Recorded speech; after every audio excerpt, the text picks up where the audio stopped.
Good morning, everyone. Welcome to Accuracy in America. I'm Don Irvine, your host, and my co-host, joined as always here, Brian McNichol from yet another location. I am. Hello, deplorables, dregs, despicables, chumps, Neanderthals, semi-fascists, and of course those dog-faced pony soldiers. I am in very, very warm Shreveport, Louisiana this morning. Okay, so you were in North Carolina last week. Was that? I was in North. That's right. I was in North still. Okay. Last week. All right. Yeah. So that's part of it. I mean, the West, the South, and lots of other countries under still heavy heat, and we also have an air quality issue. Apparently, I thought we were done with those Canadian wildfires, but apparently there's potential for more smoke to come make its way down. It's made its way over the border, but it hasn't come down to Maryland. But I guess there's a threat still. Wow. So yeah, it is 7 a.m. here, and it is already 80 degrees. Right? It never got below. I think the low last night was 78. It was 102 yesterday. It's supposed to be, I'm just looking at this thing, 99 today, and then over the 100 the next 3 days. But then it's more, yesterday was not as humid as some of the days, but it was still pretty humid. But now the humidity is going to crank up too. It's going to be really hot here for a while. So, the global warming, it may be happening here. I actually, it's always been hot here in the summer. Yeah. Nothing changed there. But it is pretty warm. And as soon as you walk outside, it's like put your face in a hot mop. That's why my hair is like this. I mean, my hair goes, nothing works. You could always just do a buzz cut. You know what? I was actually talking about doing that because just to not have to deal with it for a while. May not be bad. So the whole family, is this the family road trip? Whole family road trip. We're going from here to Midland, Texas, then to Wichita, Omaha, and Minneapolis. So.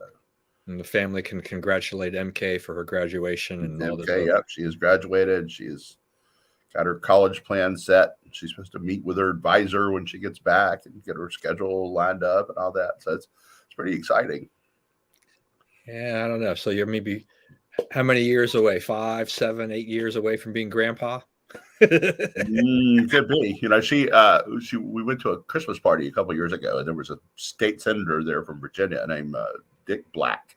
Oh yeah, you know him. Famous guy.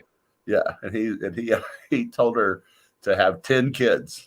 What you need to do is have 10 kids. She's like, gulp. He said, we need those kids. We need young people and strong young people. So she's like, okay, I'll think about it. I mean, the thing is that both you and I come from religions that generally have larger families. That's right. That more so than other faiths. But what you've just said there is kind of interesting because I have a friend of mine in my congregation, and he's in his 30s. He's a lawyer. He's very busy. They work those young lawyers to death. Yeah. And they just had their 4th kid, but he tells my wife, and he's a hardcore conservative guy. He says, he's like, we have to have kids. We've got liberals and conservatives tend to have more kids than liberals in general. It's not a tried and true thing, but I think conservatives are more family oriented, family friendly. Liberals just want their pets and whatever. Yeah, less selfish. They are very selfish. They're very self-centered. They're very selfish, and they're very materialistic. The whole abortion argument, just the narcissism of that. Right. Exactly. My choice. Someone died there. My choice. It's like, bro, you're a little wrapped up. Yeah. You're talking about that. So her high school that she just graduated from, the little bit of their football history is they had. You were talking about Latter-day Saints. People have large families. They've had 5 quarterbacks from one family, one Latter-day Saints family. Right? And then one of them took them to their biggest victory ever. So, a little bit of a quarterback factory in there. Quarterback factory. You guys are turning them out over there. Kalani Satake should be watching that team. That's right. That's right. Well, I think one of them went to the one in Rexburg, Oh yeah, BYU, BYU, Idaho. Idaho. Yeah, right. They don't, and they only play intramural sports there. Yeah, now, but they Yeah, used to have a really competitive JUCO they used football. to under Ricks. They used to have a team. Yeah. Yeah, but so yeah, he played there. Yeah, that's interesting. That's really funny. Yeah, I mean that we have to be like that though. I mean that kudos to Senator Black for encouraging MK. Yeah, absolutely. A little, she was probably, yeah, I can see the reaction. She would have been what, like 16 or something. Yeah. It was like 2 or 3 years ago. She's like, oh, looking at me like I got nothing for this. I wasn't ready for you to be told to have 10 kids either, right?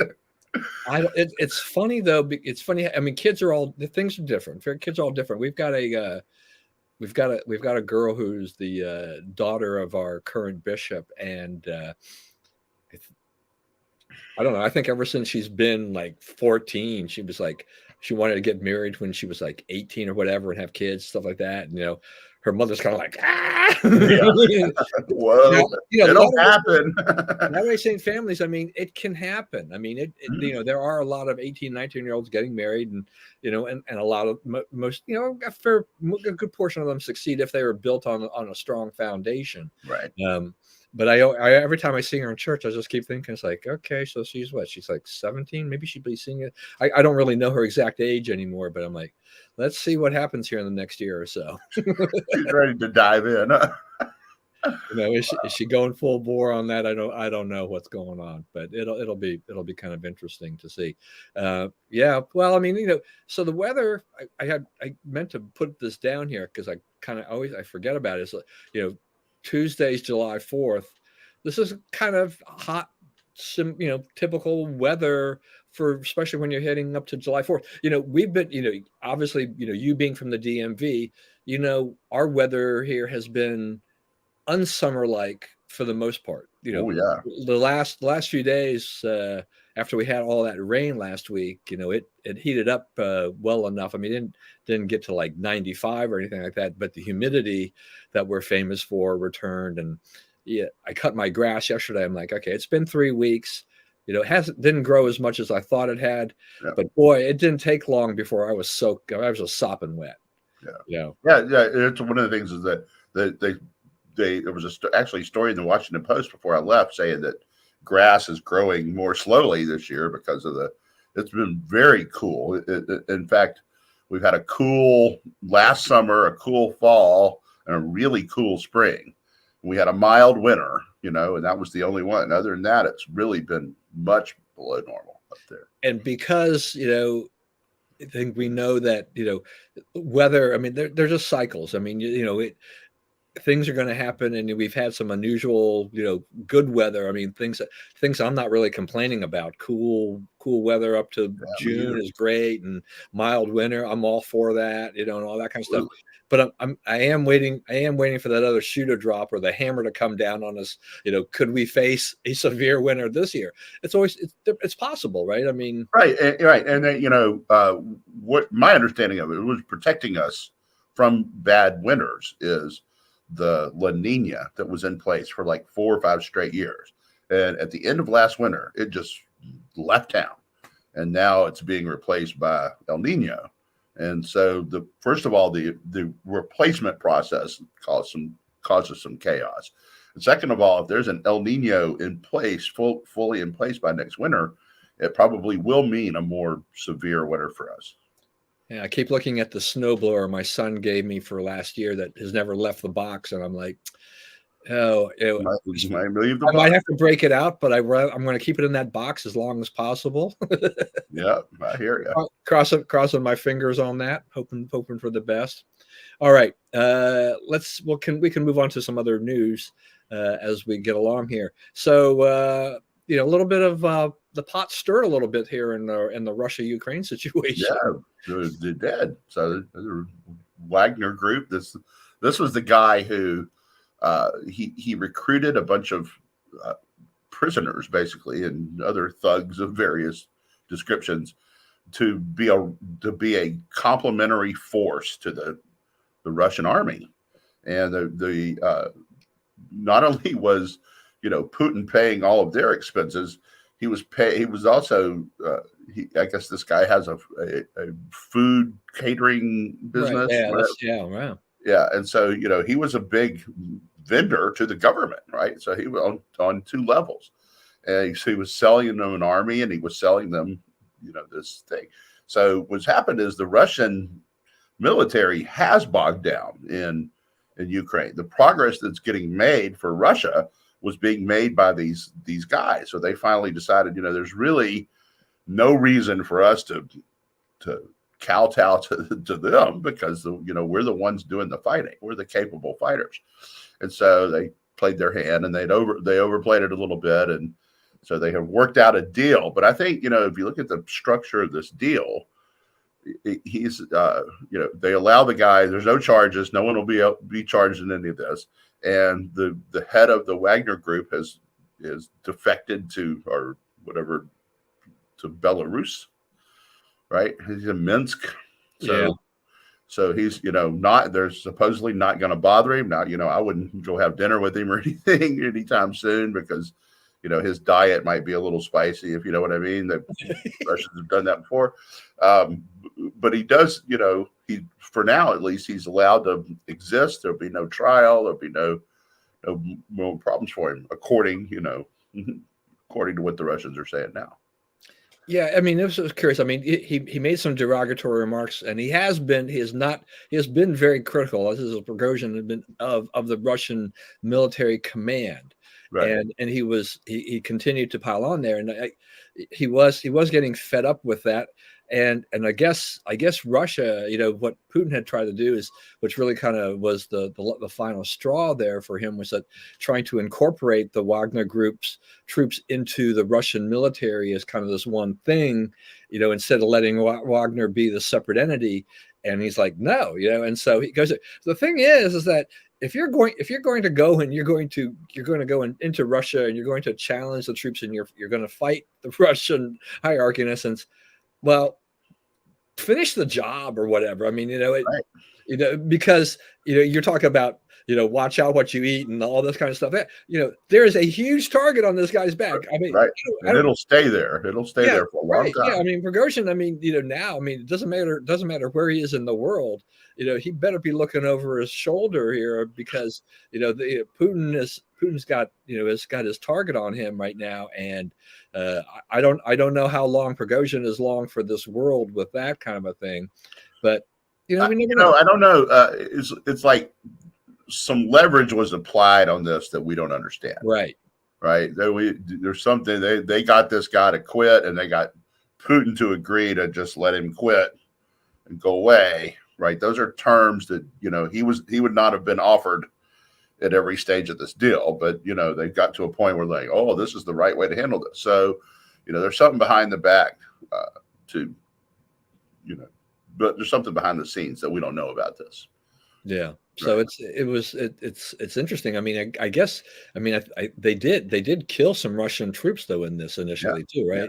Yeah. So they did inflict some, but this once again underscores, as well, obviously, what we're seeing in the media, particularly, as a coverage of this, is just that people are now questioning, what is Putin's strength? What is Putin's power? If this guy can come in there and start, knocking off some troops and doing this, and, catches the Russian military completely off guard, is this how much does this weaken Putin, and what does this do to the, the eventual outcome of this war, which we have said time and time again. I mean, it's a massive failure for Putin, but right. this thing, is like, this is not good either for him. Right. He doesn't have control over the troops, the fighting troops. That's a real bad place to be in a war, because, they can do things for which you will be held responsible, and you can't really do anything about it. Yeah, and we talked about this, last time too, about just the fact that, they're they're suffering in Russia because they're running out of people to throw at this war, right? Right. The war, they can't just take every able-bodied person in Russia and do this. They've already started to decimate their economy by taking people away from this, and so there are ramifications this way. Worldwide, population in a lot of these countries has been dwindling for years. And it's not like you can have a baby today and put them on the front line tomorrow. So Right. That's right. That won't be fixed soon. no, it won't be a quick fix. So, And like, what mother is going to, yeah, I'll pump you out 10 kids to go fight for right, these guys. right, exactly. I mean, yeah, I'm just like, what, after watching this, what person in their right mind really would say, yes, you need to do your duty, and I'm going to give you, my able-bodied kids here to go out there and do that. I think, after watching this for, what is it now, almost 500 days, Yeah. that even Russians, have to, the realization is that this is not working. Right. This is only, harming the country, not helping the country. Right. And that, it's been exposed, I think, that everything that Putin said about this war was a lie. Right. The reasoning for it. That's right. So, yeah. And all this, the other thing is, like, there's all these people in America, they latch onto this stuff. Well, he's trying to return faith to, no, he's not. He's trying to conquer a buffer state, which is an old Russian thing. This looks like what it always looked like before, because it is what it was always before. Yeah, no, I mean, it's a reassembly of the old Soviet Union if he can make it happen, but he needs Ukraine, and he's just not getting it. And so there's no more moral justification for it now than there was then. Yeah, exactly. Into politics and Biden. Poll numbers are ticking up a little bit. Kamala Harris's aren't doing so well. I mean, Biden's poll numbers are still not great, but I guess they're off their lows. But we're heading closer and closer to the election cycle, and then Kamala Harris's, these poll numbers, this NBC poll, it was the worst since they've been taking this poll, which goes back to like 1995. That's not good news for the Democrats either. No, it's not. So Biden, real clear politics this morning, is at 42. He's at 45 on Rasmussen. Just about exactly where Trump was at this stage. Trump did not win, right? By hook or by crook, but he did not win. So these are not winning numbers for them. And I think that it has dawned on them. And I think that you're seeing a lot of, like, velocity of things they're throwing at Trump, right? I think that's why they've decided you think about this. Okay, so in the last few days, there's supposedly this tape of Trump showing people. You can't see what he's doing. All you do is hear him talking, and they claim, oh, this is proof positive. He was showing classified documents to people and all this stuff. You don't know what he's showing. He says it's magazine articles, and there's no way to prove that it wasn't magazine articles, right? So, why are they doing that? And why would, if this is such a big strategic thing, piece of evidence in Jack Smith's case against Trump, would they leak it, right? They are systematically leaking this stuff. And the reason is they're building they want to build public opinion against Trump in this, because really, I mean, the real object of it is not to put him in jail. They don't care about, his documents dispute. They don't care about, Obama has all of his, right? He's never let him get at his stuff. They don't care about that. What they care about is getting Trump. So, they're unspooling the evidence, right? They're shooting all their fireworks now because, the idea is not to convict him. They figure there'll be some kind of deal or whatever.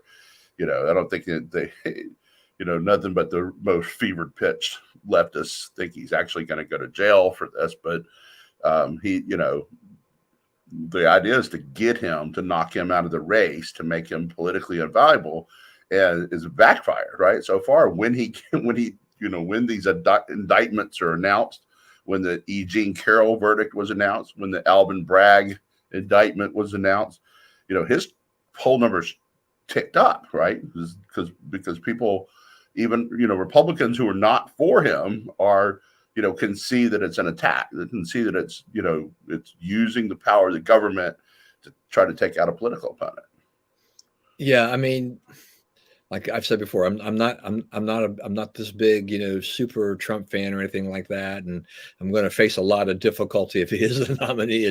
Do I vote for him a third time? But I have a lot of time to really think that over. But when you see these things, they're once again, part of this goes back to Trump Trump has just never been good about keeping his mouth shut and just kind of controlling himself, and he's done damage to himself through that aspect of it. But as you point out, it's like on an audio tape, what can you really tell from this in terms of exactly what he had? Unless we see what he had, we don't know what he had. I mean, it Right. can be anything. I mean, he said he was joking. Maybe so. It's just, but the liberals, the media, the way they've jumped on this is like, this is it. This is proof positive that's proving this espionage case whole thing, and that he needs to go to jail for this. I mean, this definitely got the View in a lather apparently, because apparently they're saying like, yeah, he'll probably serve 10 years in jail. It's like, no, that's not going to happen. Based on what, right? So yeah, I mean that's what you hear them talking about. I mean, I think there's some serious problems with what they're claiming Trump did, and I don't know. I'd be surprised if this case ever goes to trial. You see that Jack Smith has already, A, asked for a delay, and B, trying to find more witnesses. Right? If he has this airtight case, and he can prove all these indictments or whatever, why is he still adding? Why is he still building? Right? So that's not how these things usually work. You get the guy, here's our indictment, here's our evidence, let's go to trial. That's not what they have here. And they started out in this talking about the importance of a speedy trial, the importance of doing it quickly, and for Trump's benefit, and for what fairness dictates. And now it's like delay, and I guess they've his Trump's aide Walt Nauta, who was also indicted in that case, his proceedings are going to be delayed. So I think that the government is they've made their bad news about Trump, and now they can say he's indicted and waiting trial, this and that and the other, and you can keep saying that for months because it'll be forever until this actually comes up. Yeah, I mean, so he's been indicted. I mean, he's been impeached twice, but that was all folly, and that was definitely political, along those lines. Right. So that's all a bunch. That's a lot of garbage there. It when you say these things, it does make me think though, because I talked about this a little bit last week. Where the judge put out an August trial date as the initial trial date, which surprised a lot of observers because they didn't think that she'd go that quickly, but it's almost as if she knew, in a sense. You could look down another path and say, was she testing the other side? As terms of, do they really have a case? Could they really bring it forth that quickly if it's so ironclad, or will they ask for an extension, a delay? And they did. And it may not be the only delay. I mean, we may, they're looking for what, December? I mean, Yeah. they could kick this can down the road even further, depending upon, how much, Smith, struggles to line up everything to make the case that they need to make. It's going to be, if they don't make a solid case, and I'm not sure how they're going to do it anyway. I mean, it'll just be yet another instance of it'll be an embarrassment, a complete waste of money, and the trust level for the Justice Department and all these other things is pretty low. Right. This They've is not. earned it. They've absolutely earned it. Yeah. Like you look at the Durham report, they there was no evidence to predicate it, right? That's what he said. They didn't do their work, and they don't, because they want the outcome first. Show me the man, I'll show you the crime. Yeah, and I will admit I'm a little sad about all of this, in the sense of, growing up as a kid. If there are things that I trusted, is I tended to trust our justice system, our Department of Justice, and the FBI, and I have pretty Even much when no you got faith in either even when institution. you got outcomes you didn't like, right? Yeah, You're like, okay, right. well, it was handled fairly. Our guy lost, right? Whatever. But this is not handled fairly. I mean, you could pretty clearly see that, this is get Trump by whatever means necessary. They're saying it. They say it on TV. They say it. They talk about it all the time. He cannot be president again. Why not? He gets 271 electoral votes. He sure as heck can't be president again. Yeah. And a lot of the narrative from my perspective seems to be is that, with all of these things that have developed, with all this stuff, is that is to try to convince the American public that he's disqualified because he's been indicted or whatever. No, Yeah, I mean, the Constitution says nothing about any of this at all, so that right, he can still be a candidate. It does not disqualify him on a constitutional basis, but it's as if the liberals, the media want to try to sow the seeds of doubt into Americans' minds, the voters' minds, that these are disqualifying events. Not necessarily, right? I mean, it doesn't happen. I mean, we have seen people who are under indictment win elections all over the country at various levels. right, This has never stopped anybody. It's not stopping anybody from the highest level, highest office in the land. And people have got to realize that. It's not a good look, but but there's so much behind an indictment is not a conviction, you right, know. And so you have to kind of separate those things as well. And because there's a lot more indictments than there are convictions. right. That's right. Right. So there's a lot of things that are playing into this, and people, it's hard to educate the public as a whole on this. Right. And the other side is, what's not happening. They got Hunter Biden slap on the wrist for taxes. You tell me you had that laptop since 2019, and all you've got is a couple of misdemeanor tax things, and we know basically what's on it, right, from the New York Post reporting, and we know there's a lot more there than 2 misdemeanor tax things and a gun charge they let him pretrial diversion or whatever, right? So we see no reasonable prosecutor would prosecute Hillary, right?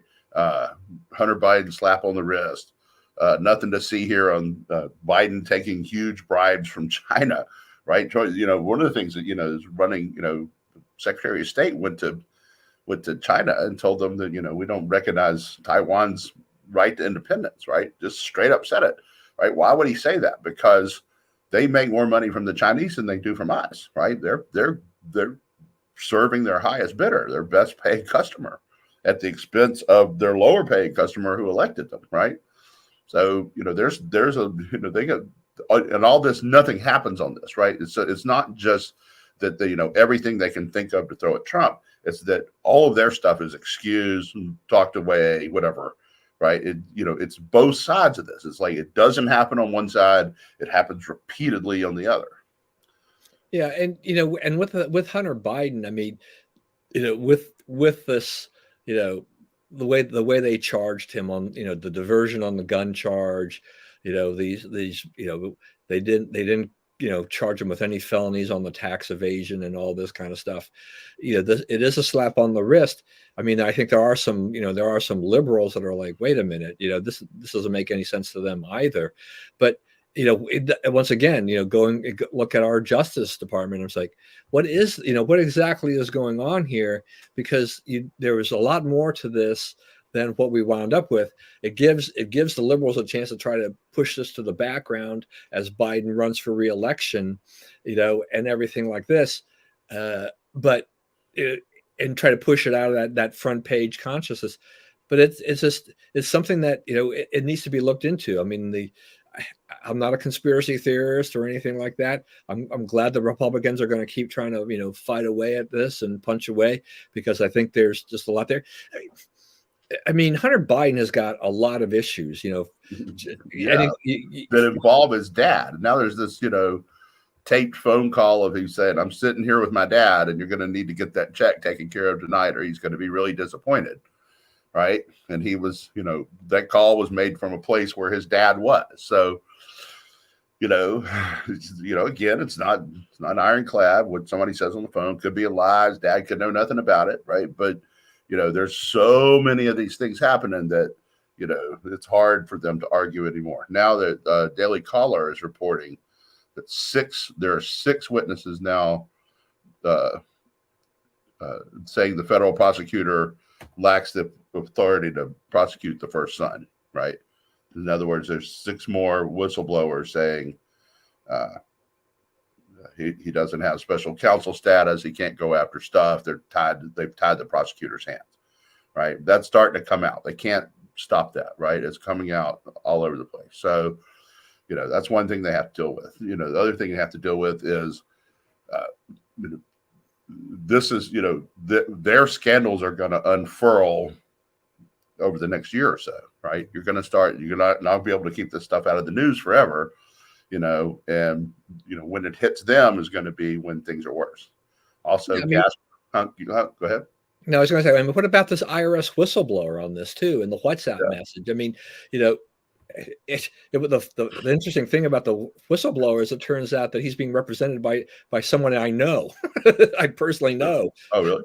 Yeah, the guy. Yeah, so and I know the integrity of his lawyer, and so I was like, well, I trust the whistleblower's lawyer because I know this guy, and and the stuff he says, it's just like. It's like other people don't want to listen to what he's saying, it's but Biden, I mean, didn't his attorney even talk about his addiction, right? And it's like, are you trying to say that that's an excuse for the things that he did?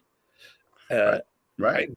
That's right. It's just mind blowing to me. I'm sorry. They paid him as well. He was a caring father who took care of his kids. And it's like, he molested his daughter. She said so in her diary. Maybe she's lying to her diary, but, probably not. And, had his son running an extortion racket all over the world, right? That's not Father of the Year stuff. Yeah, no, I mean, it's like, I understand the president, standing behind him in the sense of that's his son. I mean, you're always going to love your kids. You can't abandon your kids. Right. But boy, I mean, Hunter is a huge liability, and Biden really needs to kind of come clean and explain this better. If he wants to clear the decks, then he needs to clear the decks. But there's a lot of obfuscation. It's very opaque in terms of what's going on here. It's almost as like, go ahead and keep digging. We're going to keep obfuscating, and hopefully we get reelected in November of 2024. But we still got a lot of time left in this election. Right. That's right. So he doesn't start from a place of advantage. No, he doesn't. I mean, that's, we just mentioned his poll numbers aren't great. One of the things about the poll numbers too is that because Trump's poll numbers weren't great, is that are we seeing now kind of, I hate to use the term new normal, but I'm beginning to wonder whether or not kind of the new normal is presidential ratings that are in the low to mid 40s rather being in the 50s or better, that this is now it. And that just because you're in the 40s doesn't mean you can't get reelected or whatever anymore. I mean, there's so many factors. I was getting ready for the show. I saw this thing. It was on 538, and it was sort of graphs of the progress of his popularity, right? And it's like it tracked him with Reagan, it tracked him with HW, it tracked him with W, it tracked him with Trump, obviously, and they're all about the same. The fact is, at this point of their presidency and from now till the election, right, they're all about the same. So, you're going to have to be able to win presidential elections when your disapproval is higher than your approval, and when, people have lost enthusiasm for you. I think that's going to be the case all over now. I think you're right. It's going to be from now on. Yeah, I mean, because part of my thing is I think in people's minds, which is a normal thing to think of, is that we look at 50% or better as being like, okay, that means he's fairly popular, or the approval. Obviously, if he's at 51% approval, then he's majority approve. 45 is not terrible. It's anymore, right? No, 45, you're kind of in trouble. Yeah, 45 is doable at this point. Yeah, I mean, I think we're learning that, and I think any mentality of that you have to be in the 50s or something like this for this, it's not true anymore. It's not, right. That thinking isn't out there. I mean, so as you said, you're looking at this and you say, yeah, they're all about the same place, and everything like this, and being popular, doesn't even mean that you're going to win re-election at any race, whether the president or not. I'll use Bob Ehrlich, the former governor of Maryland. Bobby haircut. Yeah, when he ran for re-election, he was like at 56% or whatever, and he lost because but that's part of that is a big reason for that is that you had he ran against a guy O'Malley who was a very charismatic guy, but the state is a heavily Democratic state, so Right. the Democrats basically came home on that election, and so that, to me, that didn't surprise me in the sense, but it also shows that just because you've got 55 to 60% approval rating also doesn't mean that's a guaranteed win. Right. The other one is like one of the things the Democrats point out is, there's a lot of people who say that Biden's too old to run. He's, they're concerned about his age, concerned about his mental state and all that. But, the polling shows that at least some of those people are going to vote for him anyway. So, it's kind of, you can't count on these things to save you. You got to go win an election. Yeah. I mean, this is because we don't have the faux-demic or whatever we want to call it anymore. That allowed Biden to really skate through the last time. He's going to have to be on the campaign trail. He's going to have to actually give a speech. He's going to have to, he may have to answer some questions where he doesn't have a teleprompter. Yeah, 3 or 4 times a day, right? That's, not just once a week, but 3 or 4 times a day. How many gaffes, are there going to be? How many times will he potentially stumble and then try to shake that off as being sandbagged or whatever, and these things. So, there's like, if you watch it, when the press comes up to Biden, he's a jerk to him. If he doesn't want to answer their questions, he sits and laughs at them. He gives a dismissive answer and walks away, right? Trump, all those people come up and ask their questions, and Trump takes the questions. He doesn't need any aid to tell him what to say, right? He doesn't have that bunny rabbit saying, don't talk to any more reporters, right? So that makes the people, if your argument is vitality, that hurts your argument. Trump will spend time with those people, even though he knows they despise him, right? And are doing everything they can to undermine him, right? Because he feels the need, he likes the spotlight and he feels the need to explain, right? But Biden is like, screw you. I've gotten away with not talking to you for decades now, and I'm not changing. Yeah, well, I mean, we've known from Trump's past campaigns that you put him in front of a microphone and he can go on forever. Yeah. So if there's anything that Trump needs, is maybe somebody to say, "We're done, time's up." Or is like, can you move to another subject? Don't talk. You talk to reporters all you want, but try not to say too much. Don't overshare or whatever, that type of thing. But but you won't get that with Biden because he doesn't have. There's not enough in his head to overshare it a lot. Right. Right. He's going to run out of material really, really quickly. And so I think the scrutiny on him is going to be that how will the rigors of a campaign be for a guy his age? We haven't seen it on this level before, and we know Trump, being a little bit younger, has just shown boundless energy. It's an incredible amount of energy. So they'll definitely be that if Trump winds up being the nominee. I mean, it's interesting. I mean, he's actually seems to be gaining ground on DeSantis right now with all this. Please stuff. Indict me again. Yeah. My campaign's in trouble. Yeah. I mean, what's the deal here? Wow. What is this Trump charisma and what's happening? Why are Trump's charisma? There's the feeling that he's being picked on, that that they're being unfair to him, and the other candidates have not been impressive, right? DeSantis he did great things as governor of Florida, and he's still doing them, but he's not been a great candidate. He's not been he's not a stirring speaker.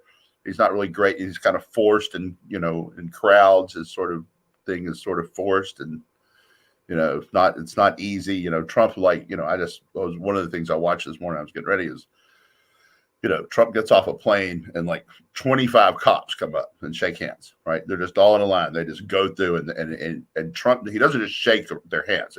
He pumps those hands. It's like this is not one of those.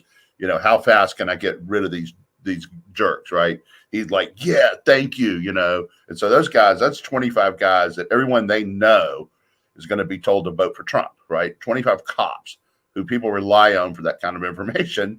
A lot of people are like, oh, he's the cop in our community. So, if he knows these guys, and that's it's 25 guys. It's a country of 330 million people. That's not going to turn the election or even one state. But it is the kind of thing Biden would never do, right? He would walk right past those guys because he doesn't really want to interact, right? The less interaction, the better.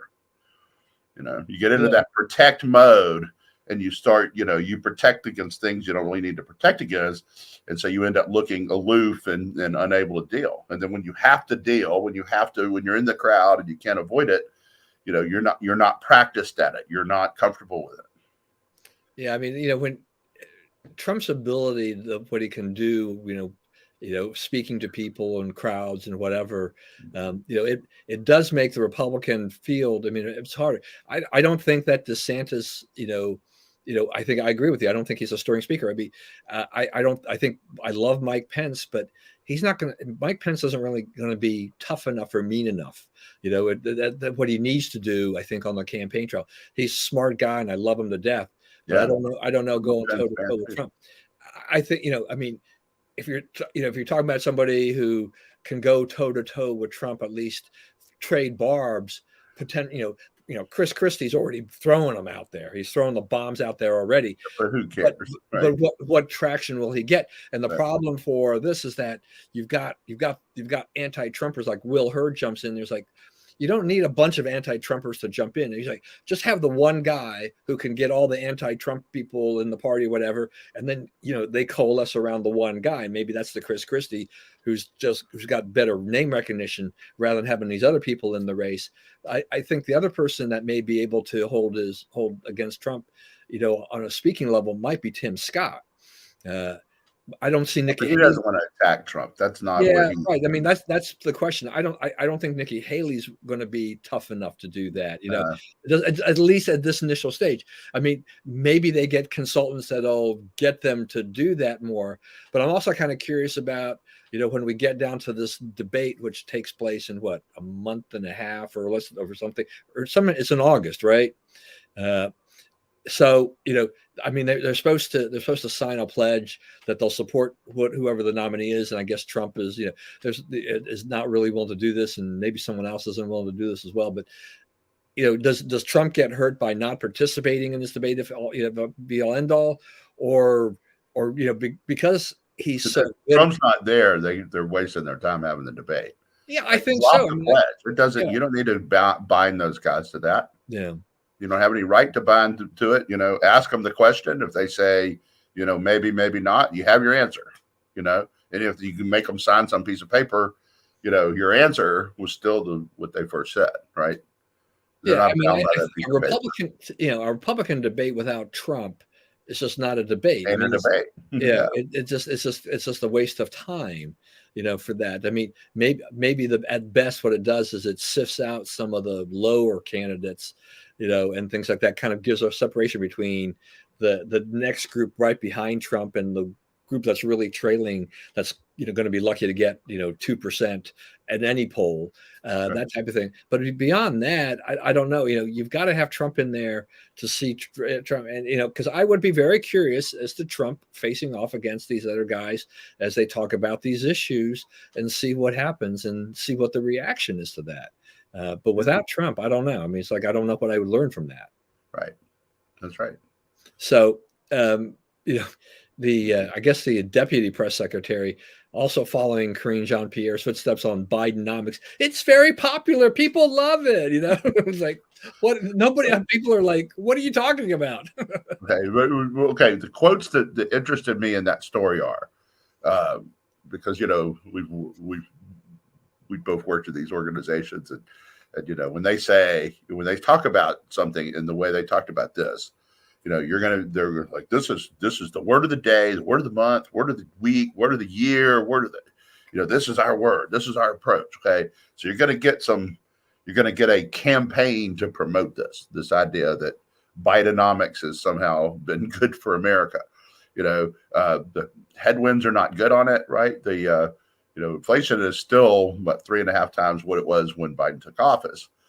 Gas prices are still, $1.50 or more higher and ticking upward than when he took office. But people know that the inflation rate is not the indicator it once was, because the way it's calculated, they leave out, gas and groceries are not part of it. Right. So when you go to the store, you're like, man, everything is 10, 12, 15% higher. How can the inflation rate be 4%? Well, it's because they don't count food. Right. They used to, but they don't anymore because it hurt Democrats. So the other thing is that is starting to come out, and I think it's a sort of underreported story now, is they're lying about the job numbers, right? I've always been suspicious of this because I'm like, okay, Biden's, we added 3 million jobs, we added this, we added that many jobs, right? And the Philly Fed came out and said, he's off by 1 million. He didn't add jobs, he subtracted jobs. And no reporter has ever said, okay, what policies do you credit with this job growth? What did you change that caused this job growth, right? And the answer would be blah, blah, blah. We don't know, right? Because they don't know. And they haven't done anything that's pro-growth that would have caused job growth. Now, if you go Google this, you will see like even CNN says, well, yeah, he claims all this stuff, but basically what this is people is coming back from COVID. They're not new jobs. They're people returning to jobs. And so there's, and now, the Philly Fed has said this, the Atlanta Fed has said this, there are a bunch of economists now getting interested in this. And so it's getting discovered that they're straight up lying about these jobs numbers. They have a way of doing it that produces the numbers they claim, but does not reflect reality in America. And I think people can feel like, how can, what was it last month? There were 320,000 new jobs, but unemployment went up. How does unemployment go up if there's 320,000 new jobs, right? That's a pretty big number for 1 month. So, and you do get a fairly big number early in the summer when summer employment happens, like June will get a good number. But, so the claims that Biden can make on behalf of Bidenomics, are going to be tough, if not impossible to prove. So also, I guess there was a story in the New York Times. They sent some people to a Black-owned, Black-frequented barbershop in Philly. And they're like, what do you think of Biden and Bidenomics? And they're like, Joe Biden has not done a thing for me. Things were better under Trump, right? In the deep heart of Philly. So I don't think the deep heart of Philly is going to, go for Trump this election. But that's one thing, like I remember Obama v. Romney, right? There were precincts in the middle of Philly where it was literally like 5,000 votes for Obama and 1 or 2 for Romney, like actually 1 or 2 votes, right? So, you got to knock those to win in Pennsylvania. You have to knock those numbers down. You get it to 4,000 to 1,000, you can win, but 5,000 to 2, you can't win. So, there's a long way to go on this, but people are looking at their situation and they are not buying the spin. They're having a problem getting their spin accepted, and it's on a lot of levels, and I think it's going to get worse. Yeah, I mean, the jobs numbers, I mean, they can technically claim all these things because the calculations say this is what it is. But the problem is that if you're when you're doing this post-COVID comeback, I mean, the employment level, during COVID was low. People were getting laid off right and left, or it was not good. It was not a good situation. Right. So by the time when Biden comes into office, if they don't start showing good numbers, big numbers as the economy comes back, then you really are in trouble, because then you've really done a lousy job. To me, a lot of these job creation numbers, as they're reporting it, this is kind of a normal course of what should have been happening to begin with, considering what the base was where we were coming off.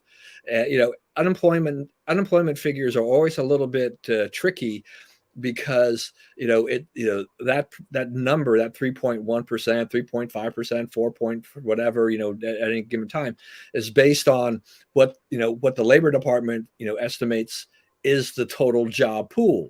And right. So if you have a lower, if your participation rate starts to shrink, you have discouraged workers, you have people that they start excising out of the count, then all of a sudden your numbers can be whatever the numbers are, but I mean, if you took the totality of people that are theoretically able-bodied people to work, that's a whole different ball game in terms of Yeah. what the numbers are. That was what Obama did. Was that they were been out of the workforce for so long that they weren't on unemployment anymore, so he didn't have to consider them unemployed, right?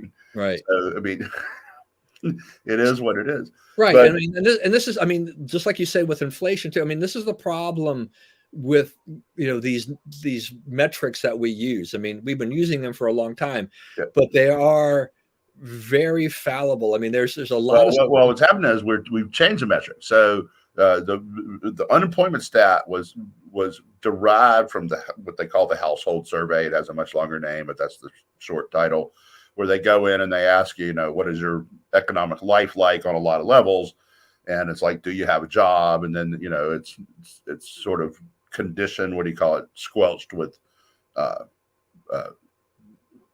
unemployment claims. Then they sort of adjust it using that.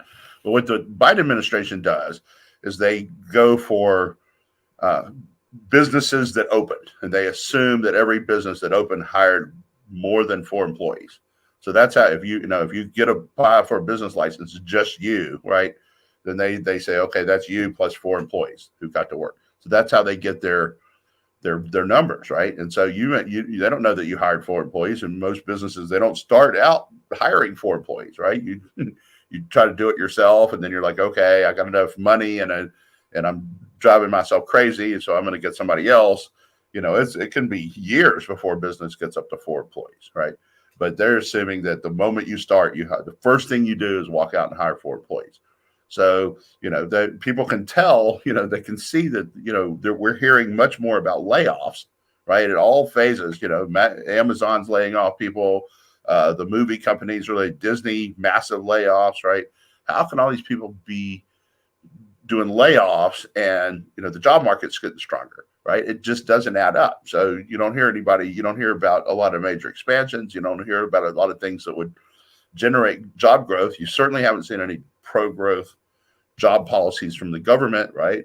Because, they have a big infrastructure bill, but, we're beginning to see that the infrastructure we're supposed to get for it is kind of slow in coming, right? You saw a big deal this week, I guess, about the broadband. The Democrats are all making a big deal about, we brought broadband all over America. Well, broadband was going to find its way all over America anyway. You subsidize some of your buddies. Well, I mean, Elon Musk basically is trying to solve that.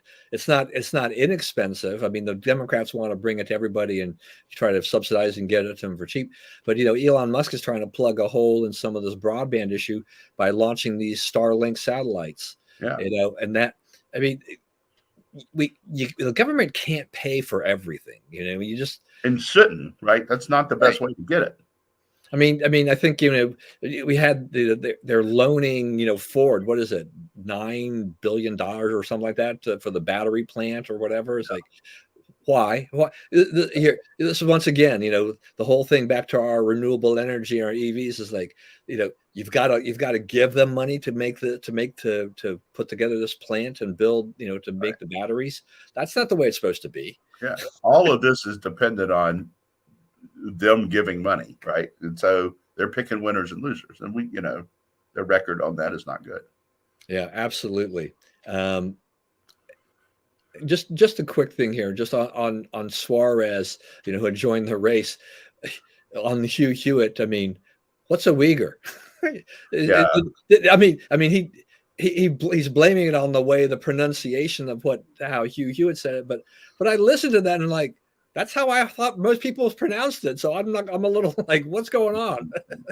There's some people in there now that aren't ready for prime time. This is the part of the election season when you can get in and take your shot. And, sadly for him, that's probably disqualifying. That's probably enough to knock him out. Yeah, he probably won't last very long. All right, we have to wrap it. We have to wrap it up. But I do want to get just an opinion here on we're just past the 1-year anniversary of the Dobbs decision. Thoughts about that and where what's been the effect? LaRoche says we've saved 30,000 people. So that's a pretty good effect from my standpoint. You know what? That's a great American thing that happened there. So it got returned to democracy. and we're going to end up with the result that none of us really like, but it was negotiated between the sides, right? So what has happened is there's some states where they totally outlawed it. There's some states where, but what's happening in the main is that states are working out, a ban after 15 weeks or whatever, which is in keeping with the polling. Polling says, don't eliminate it entirely, but late term abortion is, very unpopular. So, they're getting down to the political middle of it, which is what it should have been all along. You wouldn't have had all the conflict over it. The Democrats think they can still keep raising money off of it into the next cycle and the cycle after that, the cycle after that. They'll raise some money, but they're not going to win elections on it much longer because it's getting worked out. The right thing happened. All right. I'll give you just under 2 minutes to wrap it up. Let's see. So what's on here? Will the House vote to impeach Garland? Maybe. They're looking for somebody to impeach. They've talked about Mayorkas. They've talked about Garland. They should talk about Deb Haaland a lot more seriously than they do. They've talked about the defense secretary, and they've talked about Biden himself. So Garland is as good a candidate as any. These are, it's more I think what they want to impeach him now for is more political than criminal. And so probably not a good idea, but you're asking, will they do it? Yeah, I think they're on hard enough onto the idea of impeaching somebody that he's probably the first one in the crosshairs. I don't know about the Morby Harper. I don't know that what that means. I don't think that I don't think anybody was going to let legislatures override election obvious election results anyway. You can say, hey, you need to look closer at a close election, recount it again or whatever. But I don't think any legislator in America was thinking, hey, we can, we'll lose elections, but we'll just go in there and declare ourselves the winner. I don't think that is a thing. I think New York City is absolutely crazy to charge $23 to get in. What more can you do to economically damage a city? We'll see, because they'll come up with something. And finally, I made it to Louisiana with about 3 innings to spare for their great victory in the College World Series, the LSU Tigers. It was one of the most, they will have the first 2 picks in the draft will be members of that team. A fielder and a pitcher. Someone was telling me yesterday, they think the pitcher is going to go to the Nats. So, and he's expected to go straight into the rotation. So, and I was listening on the radio and like how much all that has changed. Used to think of college baseball as a level below the pros, maybe as good as a Class A team or whatever. These guys are talking, that pitch is 97 on the outside corner. That pitch is 95. That pitch is 99. I'm like, that's major league velocity, So you're 18 years old. You better be able to hit major league velocity to play college baseball. So, that sport is really changing and really improving. I think the remarkable thing about it was, like there was virtually no Florida fans in the stands. Right, the place was all purple and gold. LSU sends about 5,000 people up there when we're not in it. Right, just to go watch, just to go dig on college baseball. So, and I'm headed there. We'll be there. We're gonna see a game there later this week. Yeah, just quickly as I wrap up on that too, it's just that was an amazing series, just because the first game was tight. The second game was a blowout for Florida, and then LSU came back and blew out Florida. Yeah. So unbelievable amount of runs scored like that. I don't know if I've ever seen anything quite like that. So when the first one like 1-0 in 11 innings. Yeah, something like that. So it was crazy. Then all of a sudden, the bats just took off. Yeah. So anyway, got to wrap it up. Thank you, everyone, for joining us today. Please, as always, stay safe and stay well. Remember, we live in the greatest country in the world. Do not let anyone tell you otherwise. And God bless America. We will have a great 4th of July next week, and we'll see you on July 5th. All right. Have a good one.